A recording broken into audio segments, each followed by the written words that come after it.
As coisas são sempre interessantes quando há uma mistura de ambos os gêneros em um lugar. Por que você acha que as festas universitárias são sempre o máximo? Mas acho que todos concordamos que há alguns lugares em que a convivência de gêneros diferentes gera muitos problemas. E uma prisão é um deles. Mas será que as prisões de gênero misto são realmente uma má ideia? Elas existem mesmo? E que coisas malucas estão acontecendo nelas? Fique até o final do vídeo para descobrir. Samantha Orobator. Por mais irônico que isso possa parecer, o que salvou a vida dessa prisioneira foi o fato de ela estar carregando a vida de alguém dentro dela. Mas aqui está a reviravolta na história. Ela não estava grávida antes de ser detida. Então isso significa uma coisa e apenas uma coisa. Ela engravidou enquanto estava na prisão. Mas como isso aconteceu quando ela foi colocada em uma prisão só para mulheres? Bem, para que você possa ver o que aconteceu, temos que voltar a como tudo começou, durante as férias de verão no Sudeste Asiático. Inicialmente, ela havia dito à sua família no Reino Unido, onde residia, que estava indo de férias para a Holanda. De Amsterdã, ela viajou para a Tailândia e depois para o Laos, onde foi presa após ser flagrada com mais de meio quilo de heroína. Ela alegou ter sido forçada a levar as drogas para a Austrália por 2 homens nigerianos que a estupraram e ameaçaram confiscar seu passaporte e até matá-la se ela não o fizesse. Agora, o governo do Laos pode ganhar centenas de milhões de dólares com o turismo todos os anos, mas eles não pegavam leve com os traficantes de drogas e não estavam dispostos a abrir uma exceção. Tentar contrabandear tanta heroína como Samantha fez era o suficiente para ser executada. Mas, dadas as circunstâncias, mais tarde eles reconsiderariam a possibilidade de obstruir um pouco a justiça. Além disso, somente 35 mil turistas britânicos visitam a nação do Laos todos os anos. Obviamente, o turismo é uma grande fonte de renda para o país. Portanto, ter um cidadão britânico no corredor da morte não significa exatamente bem-vindo ao nosso país, caro estrangeiro. No entanto, as autoridades ainda estavam empenhadas em dar a Samantha a pena capital, sem que o caso se tornasse público na comunidade internacional. Samantha escaparia do corredor da morte muito bem, mas não da maneira que você imagina. Ela foi inicialmente mantida na prisão, uma prisão mista conhecida por abrigar estrangeiros que foram condenados por crimes na capital do Laos. Lá, ela milagrosamente engravidou, após 4 meses de permanência. Quando os jornalistas começaram a relatar o incidente, sem conhecer a história completa, eles chegaram à conclusão mais fácil que puderam pensar: estupro. Essa foi a resposta mais lógica e lhe rendeu muita simpatia aos olhos do público. Uma mulher grávida enfrentando um pelotão de fuzilamento? Qualquer pessoa com coração sentiria pena dela. Isso colocou as autoridades do Laos em uma situação difícil e elas precisavam mudar a narrativa. Portanto, com um bebê cozinhando na barriga, Samantha não poderia enfrentar a pena de morte, pois mulheres grávidas não podem ser condenadas à morte. Em sentido figurado, pode-se dizer que ela se esquivou de uma bala, mas no sentido literal das coisas, ela impediu que uma fosse disparada em sua direção, ou pelo menos seu bebê impediu. Quanto ao caso de estupro, ele foi posteriormente desmascarado. E, de acordo com ela, o pai de seu bebê era, na verdade, outro britânico, que enfrentava a prisão perpétua por tráfico de drogas.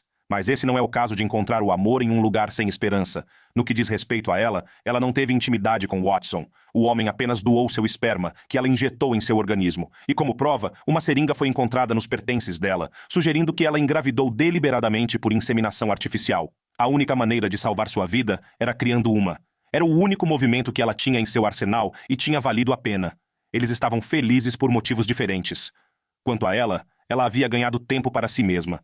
Como as leis do Laos não permitiam que mulheres grávidas fossem condenadas à morte, ela foi condenada à prisão perpétua. E quanto a John, ele estava feliz por ser pai novamente. A prisão perpétua o havia deixado deprimido, e ser pai novamente elevou seu espírito.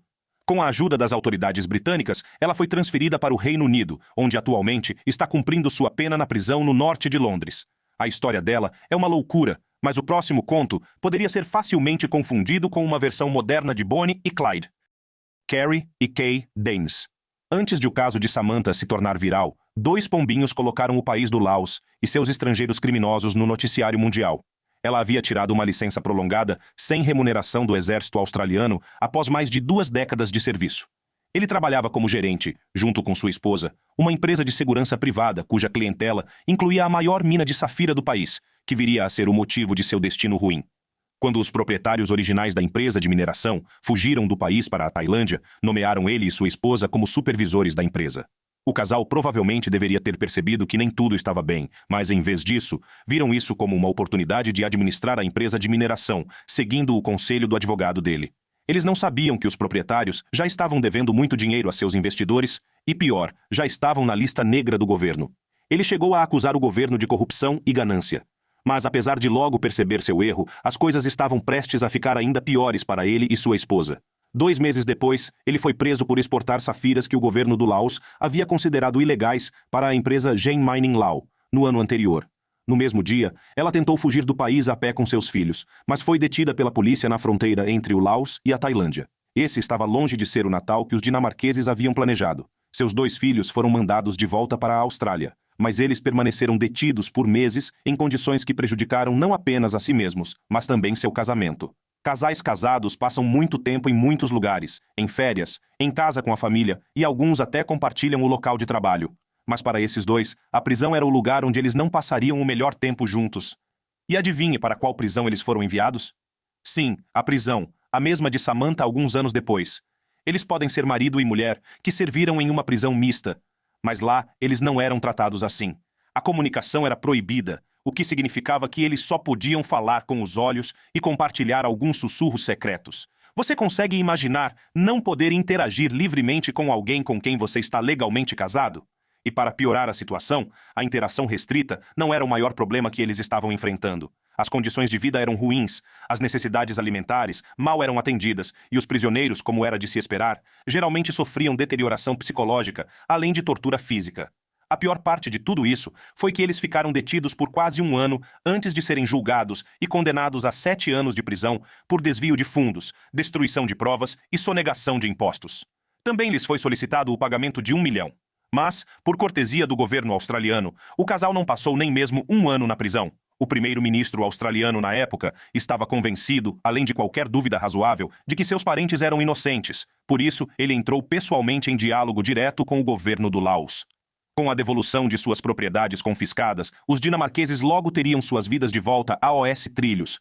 O casal recebeu um perdão presidencial e foi enviado de volta à Austrália, onde foi basicamente liberado. Ou seja, não foram mais acusados de nada.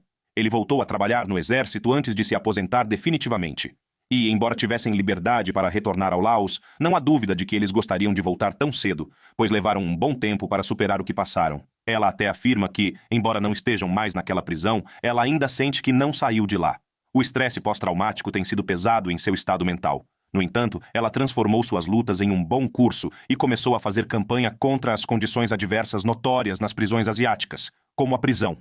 Ela também se manifestou quando Samantha foi presa lá anos depois. Seus esforços renderam a ela uma medalha da Ordem da Austrália. Um final bastante feliz para essa história maluca. Uma história com a qual muitas pessoas podem se familiarizar, já que ela publicou um livro de memórias 8 anos depois. Jasmine Jones. Já vimos coisas malucas acontecerem em prisões de gênero misto. Relacionamentos florescem, bebês são feitos e detentos casados são forçados a serem estranhos. Mas coisas malucas também acontecem em prisões de um único sexo. De fato, algumas prisões masculinas mantêm detentas do sexo feminino, especialmente aquelas que não nasceram mulheres. Um desses cenários ocorreu com Jasmine Jones.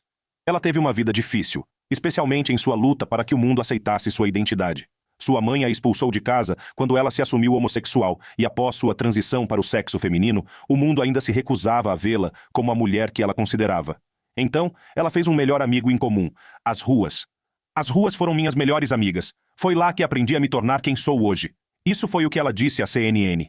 Ela chamou a atenção da CNN depois que sua história de ter sido estuprada e agredida por criminosos do sexo masculino na prisão em que estava presa se tornou viral. Quando foi encarcerada, foi enviada para uma prisão masculina com base no fato de ter sido designada como homem ao nascer. Isso não foi bom para ela. As prisões já estão cheias de criminosos que estão lá porque fizeram coisas terríveis. Assim, como esses criminosos não podem aterrorizar a sociedade, eles recorrem a outros detentos para realizar seus atos malignos. E ela, como a maioria das mulheres transgênero, foi vítima desse tipo de abuso. O assédio e a vergonha por sua identidade eram tão comuns que ela já havia se acostumado e não havia nenhuma esperança para ela. Os guardas e os funcionários da prisão não faziam nada a respeito, e se ela reclamasse do tratamento, corria o risco de se meter em mais problemas. Ela é apenas uma das muitas mulheres transgênero que sofrem esse terrível destino nas prisões dos Estados Unidos. Outra pessoa que compartilha dessa luta é Bambi Salcedo. Ela começou sua jornada de transição quando estava no final da adolescência. Porém, pouco tempo depois de ser presa por roubo e outras acusações, passou 14 longos anos sofrendo assédio e abuso em uma prisão masculina. Ela se lembra de ter sido instruída a se despir na frente dos homens, o que, segundo ela, lhes dava sinal verde para realizar seus atos hediondos e para ver as pessoas trans como seres humanos inferiores. Desde que saiu da prisão, ela assumiu a missão de lutar contra o sistema judiciário que faz com que mulheres trans como ela sofram violência por parte de detentos do sexo masculino.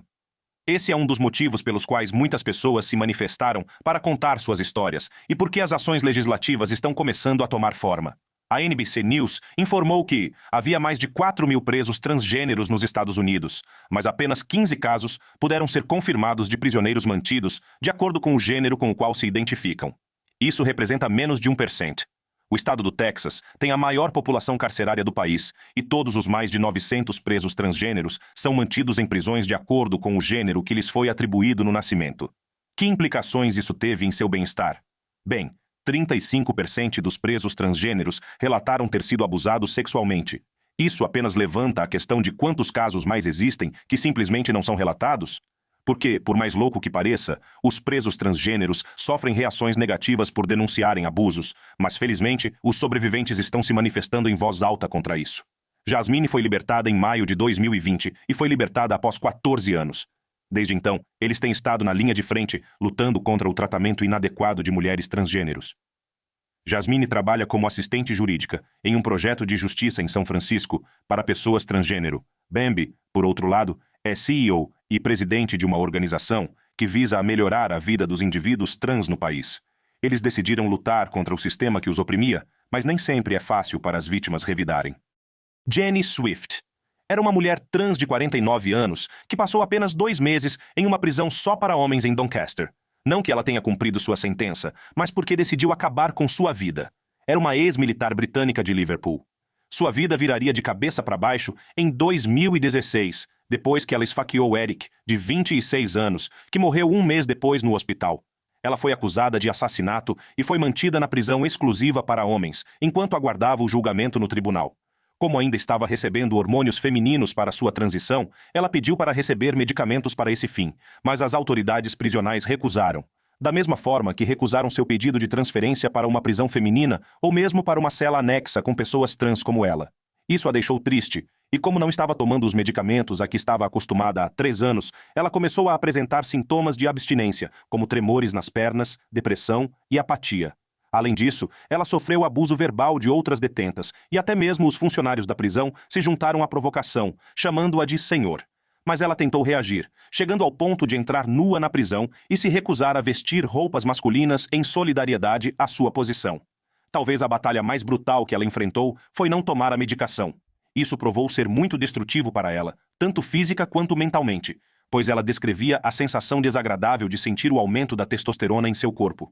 E isso estava impedindo sua transição. As únicas pessoas com quem ela se sentia segura eram as outras mulheres trans da instituição. Elas eram as únicas pessoas que entendiam o que ela estava passando.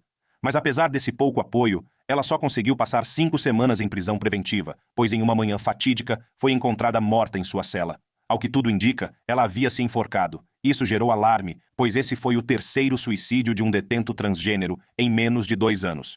O suicídio é algo comum entre os prisioneiros, mas às vezes alguns deles encontram uma maneira de superar suas lutas, em vez de tirar a própria vida. Essa próxima pessoa não apenas ofereceu sua voz contra a injustiça enfrentada pelos transgêneros, mas também iniciou uma cascata de eventos que levaria as mulheres trans a terem um grau de proteção. Dee Farmer entrou com um processo na prisão que abalaria a nação após as coisas horríveis que ela teve de suportar. Ele foi condenada a 20 anos de prisão após ter sido acusada de fraude com cartão de crédito. Ela foi originalmente encarcerada em uma prisão federal de segurança média em Wisconsin para homens, porque as diretrizes do governo federal determinavam que os presos trans fossem mantidos em instalações com base em seus relatórios médicos. Na maioria das vezes, esses relatórios médicos se referiam a OS presos com o gênero com o qual nasceram. Enquanto estava na prisão, ela levantou muitas sobrancelhas dos funcionários da prisão por ser uma criadora de problemas. Segundo consta, ela contrabandeava drogas estrogênicas, fazia sexo no pátio de recreação e se submeteu a uma cirurgia ilegal para remover os testículos. Assim, 3 anos depois, ela foi transferida para outra instalação que tinha o que se poderia descrever como detentas mais violentas, na penitenciária dos Estados Unidos em Indiana. Lá, as coisas pioraram. Em menos de 2 semanas, ela já havia sofrido abuso físico e sexual nas mãos de um companheiro de cela que ameaçou matá-la com uma faca se ela não fizesse sexo com ele. As coisas ficaram ainda mais complicadas porque Farmer era soropositiva. Posteriormente, ela foi transferida de volta para uma prisão de segurança média. Mas o dano já havia sido feito. O trauma já havia encontrado um lar em sua mente e ela disse que não conseguia parar de reviver o incidente de estupro. Essa era uma receita para o desastre. Ele poderia facilmente ter entrado em depressão, ou pior ainda, ter se suicidado. Mas o que ela fez em seguida se tornaria uma grande parte da história. Isso mudaria a reforma prisional em questões relacionadas a abusos na prisão. Ele entrou com uma ação sem advogado contra vários funcionários da prisão. O motivo foi a violação da 8ª emenda. Caso esteja se perguntando o que é a 8ª emenda, ela diz: não se deve exigir fiança excessiva, nem impor multas excessivas, nem infligir punições cruéis e incomuns. Portanto, quando os funcionários da prisão são indiferentes e negligentes em relação ao risco de violência que um detento enfrenta, eles violam o direito desse detento à 8ª emenda. E foi exatamente assim que ele se sentiu. Ela acreditava que os funcionários da prisão sabiam que sua segurança estava em risco por ser uma mulher transgênero, mas mesmo assim, a deixaram em uma instalação masculina. Na audiência inicial do julgamento, o tribunal reconheceu que os agentes penitenciários têm o dever de proteger os detentos de atos de violência fora de sua punição judicial, especialmente quando sabem que certos detentos enfrentam altos riscos de tais atos. As coisas não poderiam estar melhores para Farmer. Esse caso logo se tornou um caso de grande visibilidade, pois chegou à Suprema Corte, mas, infelizmente, após 1 ano de deliberação jurídica, o caso foi arquivado por falta de provas suficientes de que ela sofreu o abuso que alegou, especialmente quando apenas um dos funcionários da prisão admitiu que ela foi estuprada. Depois que seu recurso foi negado, as coisas mudaram para melhor quando ela entrou com uma petição na Suprema Corte. Foi aí que ela ganhou mais apoio, especialmente depois que o Projeto Nacional de Prisão da União Americana de Liberdades Civis forneceu advogados para ajudá-la. Esse foi o primeiro caso desse tipo a chegar à Suprema Corte e serviu de padrão para muitos outros casos semelhantes. Mas o mais importante é que ele provocou uma mudança de política, pois 9 anos depois, o projeto de lei PREA foi transformado em lei, que implementou medidas para proteger os detentos. Uma dessas medidas foi a consideração de casos individuais para determinar para qual prisão os detentos deveriam ser enviados. Hoje, o nome é mencionado em tribunais de toda a América por advogados sempre que são deliberados casos de prisão relacionados a violações de direitos humanos e abuso sexual. Quem poderia imaginar que o envio de uma mulher transgênero para uma prisão masculina revolucionaria o sistema de justiça prisional? Já vimos mulheres trans sofrerem em prisões exclusivas para homens, mas o que acontece quando um homem transgênero é mantido em uma instalação feminina? Demi Minor. Vamos agora conhecer uma mulher trans de 27 anos de Gloucester. Ela nasceu Demetrius, filha de uma mãe, que morreu esfaqueada em 2004, e de um pai, que foi acusado de estuprar uma menina. Por isso, ela tornou-se um filho adotivo logo cedo. No entanto, seu primeiro lar adotivo não conseguiu lidar com ele, porque ele era famoso por se envolver em crimes domésticos, como roubo de carros e furtos. Quando ele tinha 14 anos, a família o acolheu, desconsiderando os avisos de seus antigos pais adotivos. Então, aos 16 anos, ela foi preso e acusado do assassinato de seu novo pai adotivo, aposentado de 60 anos. Demi se declarou culpado de esfaquear Butts 27 vezes. Ela foi condenada a 30 anos de prisão antes de poder entrar em liberdade condicional. Agora, como ela ainda era considerada do sexo masculino quando foi presa, ela foi enviada para uma instituição só para homens. Mas depois de algum tempo lá, ela relatou ter sido abusada e também anunciou que era transgênero e que precisava ser colocada em uma prisão para mulheres. Seu advogado a apoiou, mas sua mãe adotiva disse a OS jornalistas que ela era uma psicopata manipuladora que usava o transgênero como desculpa para obter vantagens e atenção. Wanda também observou que ela não gostava de gays quando estava crescendo e nunca se identificou ou mostrou qualquer sinal de transgenerismo. E esse foi um fato que outras pessoas que conheciam Demi também confirmaram. No entanto, Wanda afirmou que perdoou Demi por ter matado seu marido e que seguiu em frente. De qualquer forma, Demi realizou seu desejo e foi transferida para a instituição correcional para mulheres. Aqui, as coisas ficariam realmente interessantes. Ela e as mulheres cis envolvidas afirmam que o ato foi consensual. Uma de suas amantes, que foi condenada por assassinato, disse que elas tinham um relacionamento e planejavam levar o bebê a termo. A outra senhora, no entanto, teria forçado Demi a fazer sexo com ela depois de ameaçar machucar se ela não o fizesse. Essa outra prisioneira, cujo nome não foi revelado, teria abortado o bebê. No entanto, como era contra a lei fazer sexo entre detentos na prisão, Demi seria posteriormente transferida para uma instalação masculina. Por meio de seu site justforDemi.org, Ela tem se manifestado contra todos os abusos e tratamentos desumanos sofridos pelos agentes penitenciários e outras detentas em sua nova prisão. Ela relata ter tentado suicídio em um determinado momento e, posteriormente, foi colocada em observação de suicídio. Seu advogado também confirmou seu estado dizendo: Demi teme muito por sua vida e segurança. Sua disforia de gênero está agravada. Sua identidade de gênero não é reconhecida e está afetando sua saúde mental. Embora não esteja claro se Demi está ou não fingindo sua transição de gênero para obter favores, o caso de Tata é totalmente diferente. Tara de Souza. Dizem que ele teve uma infância problemática e, aos 17 anos de idade, foi preso e levado ao tribunal por estuprar um bebê de 3 meses de idade, do qual foi incumbido de ser babá. O bebê sofreu ferimentos tão graves que foi necessário fazer uma cirurgia de reconstrução. Esse crime fez de Adam o mais jovem agressor sexual do Canadá. Mas antes disso, quando tinha 11 anos de idade, Adam afogou um bebê de 3 anos. As acusações não foram feitas porque ele era menor de idade, de acordo com a lei. Além disso, as pessoas só ficaram sabendo desse fato porque ele o revelou durante o julgamento do caso de estupro. Esse comportamento de alguém que não era nem mesmo um adolescente tardio é seriamente preocupante, e ele teve que ser enviado para um centro de contenção de jovens no Canadá. Enquanto esteve preso lá, ele se automutilou, literalmente comendo sua própria carne, e alegou que essa era uma forma de se acalmar.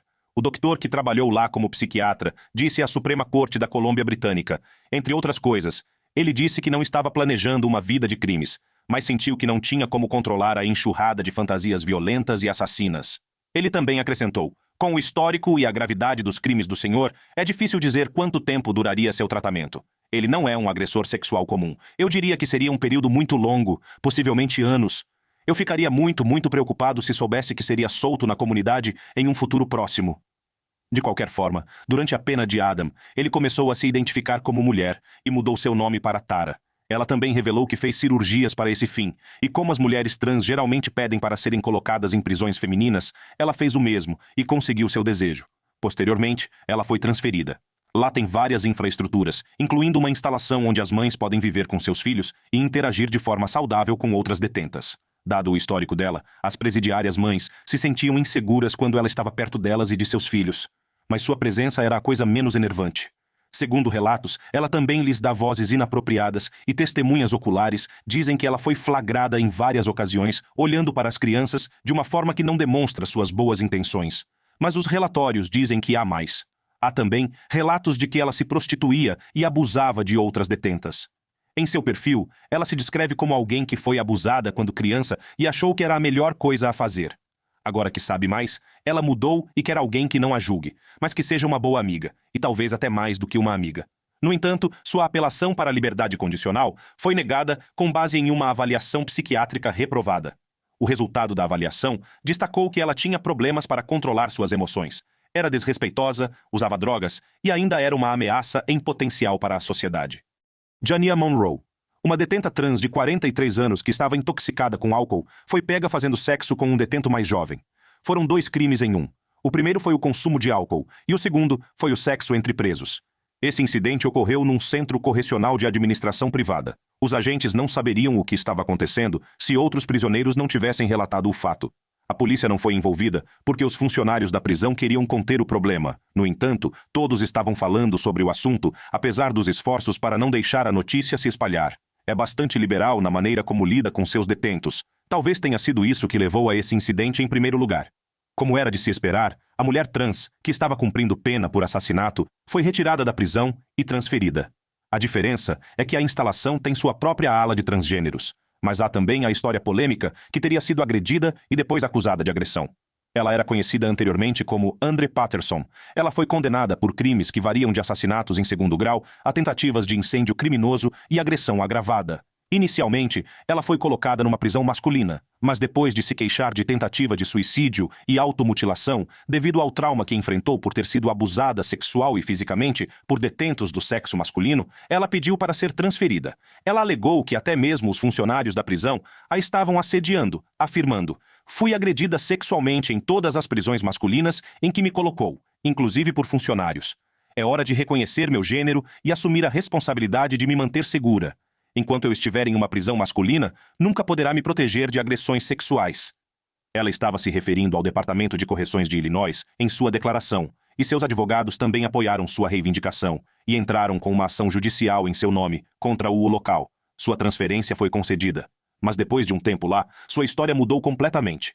Depois de reclamar de ser maltratada e assediada, ela foi acusada de estuprar várias detentas. As manchetes das notícias logo se transformaram em detento transgênero acusado de estupro. Ela teria agredido sexualmente várias detentas e teria parado de tomar seus medicamentos hormonais, o que indicava que ela não queria mais fazer a transição. No entanto, seu advogado desmentiu essas alegações e afirmou que o único sexo que ela teve dentro da prisão foi consensual. Continuam a existir vários outros casos como esse e nunca faltam controvérsias. De casamentos que quase se tornaram estranhos a atividades que terminam com gestações que literalmente salvam vidas e experiências traumáticas que desencadeiam o ativismo e a reforma da prisão. Há muitas coisas malucas que acontecem em uma prisão, mas qual história foi a mais maluca para você? E você acha que ela pode superar esta próxima história no vídeo em sua tela? Clique no cartão e vamos descobrir.